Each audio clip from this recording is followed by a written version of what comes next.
So ayan guys, bumalik ng serbisyo ng kuryente, kaya i-charge na lahat natin yung mga ginagamit nating mga lights pang vlog. Ayan, kasi katulad nung madaling araw sa kalakasan nung yung ulan, yan, nawalan tayo ng kuryente, kaya at least i-charge na natin ngayon kaya pag nawalan na naman tayo ng kuryente, may mga gagamitin na tayong ilaw.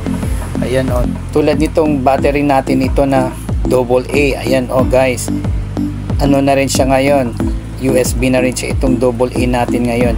Yung battery na ito ngayon guys na i-charge natin para dito sa isa nating ginagamit na backlight pag naglo-vlog, tapos i-charge na rin ito naman yung LED natin, yung sa RGB lights, yan yung nag-iiba-ibang kulay. So guys, maganda yung ganito guys na na AA. Hanapin nyo guys sa TikTok ito guys, kasi ito nung bumili kasi ako nung yung kit na pang vlog, kasama na kasi itong battery na ito guys doon sa isa kong light na yon. Kaya hinahanap ko nga yung pangalan ng seller para mag-order ako ng ganito, kasi maganda ito guys.